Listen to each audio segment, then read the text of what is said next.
मानेसर में आज भाजपा ने एक प्रेस कॉन्फ्रेंस आयोजित की। कार्यक्रम को संबोधित करते हुए हरियाणा एकेडमी मंत्री रामवीर सिंह ने बताया कि केंद्र सरकार ने जीएसटी दरों को नया रूप दिया है। अब जीएसटी को 2 स्लैब में विभाजित किया गया है, 5% और 18%।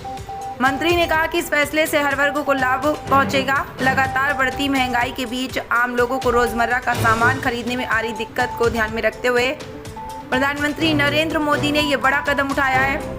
नवरात्रों के मौके पर जीएसटी में की गई ये कटौती जनता के लिए सरकार की ओर से एक तोहफा है।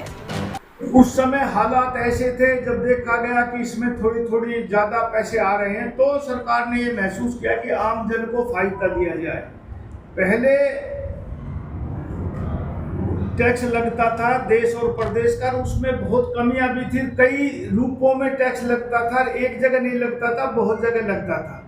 फिर जीएसटी लागू हुआ कि एक जगह ही टैक्स लगने लगा, तो उसमें सहूलियत भी देखी गई। लेकिन आहिस्ता आहिस्ता ये हुआ कि रेवेन्यू ज़्यादा आ रहा, आम आदमी, आम उपभोक्ता जिसको रोज़मर्रा के चीज़ों की ज़रूरत है उसके दाम थोड़े बढ़ रहे हैं, तो लोगों ने महसूस कराया और सरकार ने माना कि ठीक है, हम आम आदमी जो रोज़मर्रा की चीज़ का इस्तेमाल करता है उसकी ठीक कीमत होनी चाहिए, इसलिए स्लैब को कम किया गया। मंत्री जी, उद्योग मंत्री के तौर पर किस तरह से देखते हैं कि उद्योग को अब और कितनी मजबूती मिलेगी इसमें? देखो, मैं उस जमाने की बात करता हूँ जब हिंदुस्तान आज़ाद हुआ। उस समय लोग कहा करते, राजनेता भी, हर आदमी कहा करता कि हिंदुस्तान की जनता 80% गाँव में रहती है, 20% शहर में रहती है। हिंदुस्तान का किसान यदि उन्नति करेगा तो देश तरक्की करेगा। इन 78-80 सालों में देश आज़ाद होने के बाद एक पैमाना बदला। लोग 80, मैं मानता हूँ 80 के बजाय 50% लोग शहरों में रहते हैं और 50% लोग गाँव में रहते हैं। शहर की स्थिति बदली है, लोग शहरों में आना चाहते हैं।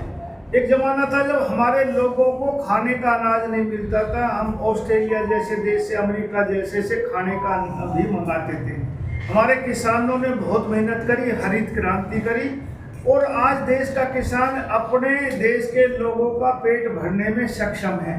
कई गरीब मुल्कों को हम अनाज सप्लाई भी करते हैं, उनको देते भी हैं। लेकिन मोदी जी ने एक नारा दिया कि 2047 में विकसित राष्ट्र बने। तो मेरा ये आकलन है कि विकसित राष्ट्र कभी भी अकेले किसान नहीं बना सकता, जबकि हर क्षेत्र में तरक्की होगी और ख़ास तौर से उद्योग धंधों में तरक्की होगी। हमारे उद्योग नई टेक्निक लाएंगे तब विकसित भारत का सपना पूरा हो सकता है। दुनिया में जितने भी विकसित राष्ट्र हैं वो एग्रीकल्चर पर निर्भर नहीं है, वो टेक्नोलॉजी के आधार पर, उद्योगों को विकसित करने के आधार पर वो दुनिया में विकसित हुए हैं। भारत का, मेरे पास हरियाणा का चार्ज है उद्योग मंत्रालय का, इसलिए मैं कह सकता हूँ कि हमारे उद्योग पनपेंगे तो हमारा प्रदेश विकसित होगा। देश के विकसित होने में हरियाणा एक महत्वपूर्ण योगदान निभाएगा। घटाएंगे और बहुत जल्दी, मतलब जितनी जल्दी घोषणा हुई उतनी ही जल्दी इस टैक्स को घटाने की उन्होंने कहा था कि हम पहले नवरात्र से यानी 22 सितंबर से देश में जीएसटी की नई दरें लागू होंगी। सबसे पहले तो मैं प्रधानमंत्री श्री नरेंद्र मोदी जी और मुख्यमंत्री श्री नायब सैनी जी का आभार व्यक्त करना चाहता हूं, जिनकी दूरदर्शिता, नीतियों और मजबूत नेतृत्व ने देश और हरियाणा को की विकास की नई ऊंचाइयों तक पहुंचाया है। आप सभी जानते हैं कि वर्ष 2017 में प्रधानमंत्री जी ने जीएसटी परिषद का गठन किया था। इस परिषद में नीति आयोग के वरिष्ठ अधिकारियों से लेकर सभी राज्यों के वित्त मंत्री शामिल किए गए। देश भर में 50 से अधिक आर्थिक बैठक हुई, गहन मंथन हुआ और फिर तैयार हुआ भारत का सबसे बड़ा कर सुधार, जिसको जीएसटी बोलते हैं। शुरू में जीएसटी 4 स्लैब्स थे, 5%, 12%, 18%, 28% में लागू हुआ था। समय समय पर सुधारों की मांग उठती रही। प्रधानमंत्री जी ने जनता की इस उपेक्षा को महसूस किया और इस वर्ष 15 अगस्त को लाल किले से अपने संबोधन में इसकी घोषणा की। आज 1 महीने से भी कम समय में इस ऐतिहासिक सुधार को लागू कर दिया गया। यह प्रधानमंत्री जी की कार्यशैली है, वो जो कहते हैं उसे करते हैं और करके दिखाते हैं। अब जीएसटी में सिर्फ 2 स्लैब हैं, 5% और 18%। यह बदलाव आम आदमी के जीवन को सीधा प्रभावित करेगा। अब कार, 2 व्हीलर सस्ते होंगे, जिससे मध्यम वर्ग का सपना आसानी से पूरा होगा। फ्रिज, एसी, इलेक्ट्रॉनिक जैसी रोजमर्रा की जरूरी चीजें सस्ती होंगी। सीमेंट और निर्माण सामग्री पर टैक्स घटने से घर बनाने की लागत कम आएगी। आयुर्वेद और रोजमर्रा के उपभोग के सामान आम जन की पहुंच में होंगे। कारोबारी और उद्योगों के लिए भी ये राहत का और व्यापारियों को भी राहत देगा। सीमेंट और एफएमसीजी जैसे fast moving consumer goods sector में लागत घटेगी और मांग बढ़ेगी। जैसे आप कहेंगे सॉफ्ट ड्रिंक, अपने कुकीज, साबुन, टूथपेस्ट और एक्सेट्रा बहुत सी चीज़ों के दाम कम हुए। टैक्स विवादों में कमी आएगी, झंझट कम होंगे और कारोबारी अपना अधिक समय व्यवसाय को आगे बढ़ाने में लगाएंगे। साथियों, हमारा छोटा प्रदेश है लेकिन उपलब्धियां बड़ी हैं। जीएसटी संग्रह में हरियाणा पूरे देश के 5वें स्थान पर है। अकेले गुड़गांव में ही पूरे संग्रह का लगभग 25% तक योगदान रहता है। 2017-18 में देश भर का कुल जीएसटी संग्रह 7.19 लाख करोड़ था। 2024-25 में यह बढ़कर 22.08 लाख करोड़ पहुंच गया।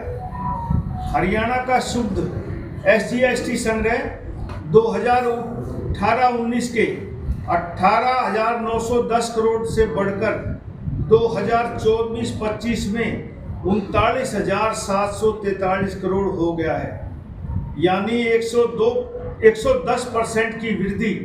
ये आंकड़े केवल नंबर नहीं है बल्कि जनता के भरोसे, पारदर्शिता और सरकार की प्रतिबद्धता का प्रमाण है। जीएसटी में कारोबार में पारदर्शिता लाई गई। हर लेन देन ऑनलाइन रिकॉर्ड होता है। टैक्स चोरी पर लगाम लगी है और छोटे कारोबार भी आम औपचारिक अर्थव्यवस्था में शामिल हो रहे हैं। यह प्रधानमंत्री जी की डिजिटल इंडिया की सोच को साकार करता है। जीएसटी सुधारों में निवेशकों का भरोसा। कैसे आपके उद्योग का आप नहीं, हम लघु उद्योग को बढ़ावा दे रहे हैं।